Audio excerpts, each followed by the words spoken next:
Êtes-vous effrayé de faire de la publicité dans Google après les récents changements apportés dans ce moteur de recherche? En tous les cas, moi je le suis. Bonjour, je suis Délia Rénal, coach d'affaires et mentor et marketeur Internet prospère. Dans cette vidéo, je voudrais revenir pour vous sur les changements apportés cet été par Google et exactement ce qu'il vous est essentiel de faire pour réussir en respectant les nouvelles règles. Premièrement, aucun contenu dupliqué sur les sites web liés aux campagnes PPC n'est plus accepté. Cela signifie essentiellement que les marketeurs ne peuvent plus utiliser comme lien les pages de capture associées à des sites web affiliés ou à des systèmes de marketing intégrés. 2. Plus aucun lien ne peut être fait avec des sites affiliés, même directement sur le site lié à votre campagne.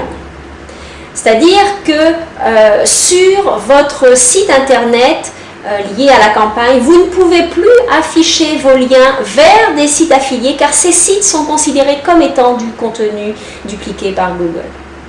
Vos liens doivent être transmis à vos prospects par courriel une fois, par exemple, qu'ils se sont inscrits à votre liste de diffusion. 3. Tout site lié à une campagne doit contenir les choses suivantes.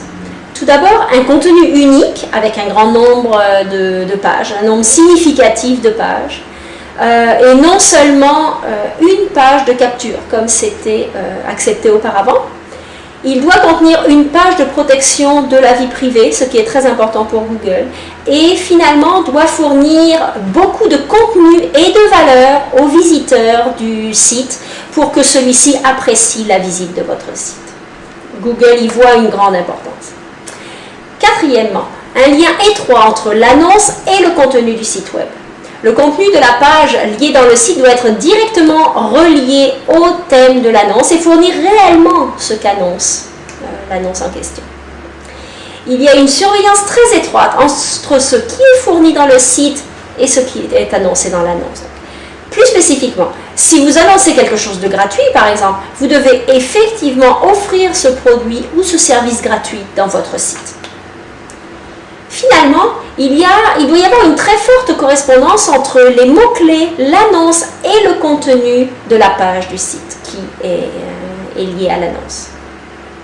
À la base, les raisons qui ont amené Google à faire ces changements sont la protection des utilisateurs de l'engin de recherche afin d'améliorer l'expérience de ces utilisateurs en augmentant la qualité des résultats de recherche obtenus et limiter le plus possible le scam et les offres non sollicitées. D'un autre côté, et du point de vue des annonceurs sur Google, les stratégies d'utilisation du moteur de recherche sont totalement bouleversées. Ultimement, ces annonces devraient aussi avoir des effets positifs, même si pour l'instant ils ne sont pas visibles. Malheureusement, de nombreux annonceurs, même avertis et semblant respecter les nouvelles règles, ont été bloqués. Depuis cet été, il y a eu 2 vagues de blocage des comptes AdWords et dans de nombreux cas, effectivement, certains aspects des règles n'étaient pas respectés. Par contre, dans d'autres cas, les raisons du blocage semblent obscures. Par exemple, une de mes amies s'était inscrite dans AdWords depuis peu, avait juste commencé une campagne, puis l'avait mise immédiatement en pause à l'annonce de ces nouvelles règles, puis pour les mettre en place et les respecter. Et finalement, elle aussi, elle a été bloquée, même si elle venait de commencer et que son annonce n'était pas active. Donc, cela peut être un petit peu compliqué. Une autre connaissance, un autre marketeur internet qui n'était pas dans le même domaine que moi, qui était dans celui de la vente du café et qui dépensait $1 million par année en annonce, a lui aussi été bloqué. Son compte a été complètement fermé sans aucune explication. Ainsi, probablement que le système automatique de scanning de Google peut éventuellement bloquer des comptes qui, peut-être par erreur, mais par ailleurs, il semble que dans certains cas, le blocage semble venir de l'historique de l'annonceur que Google garde maintenant en mémoire.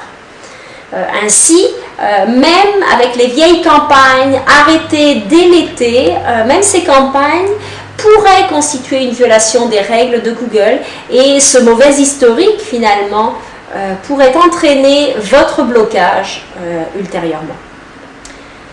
Malheureusement, dans le même temps, ce qui est presque ironique, c'est que nous retrouvons encore facilement de nombreuses annonces liées à des sites web dupliqués, donc des annonces qui clairement ne respectent pas les règles. Je me demande vraiment à quoi pensent ces annonceurs qui continuent à utiliser leur site, leurs liens d'affiliés directement dans leurs annonces. Ainsi, comme vous pouvez le deviner, le jeu en marketing au coup par clic dans Google a changé dramatiquement. Cela pourrait vous causer de gros problèmes si vous n'y prêtez pas garde.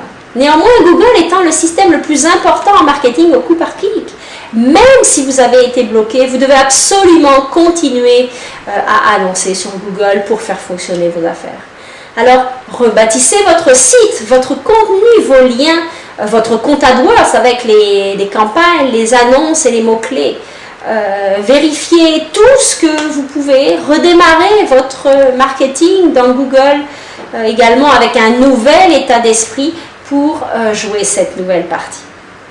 Et puis, si vous êtes un nouvel annonceur, bien, vous allez apprendre directement de la bonne manière à utiliser Google et pourrez éventuellement commencer plus facilement à annoncer en marketing par coup par clic.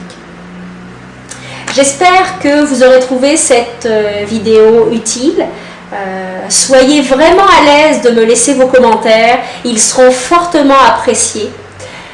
Et puis si vous voulez avoir plus d'informations sur ce sujet ou également au sujet de mon business en tant que marketeur internet, utilisez le lien que vous verrez apparaître à l'écran. À bientôt.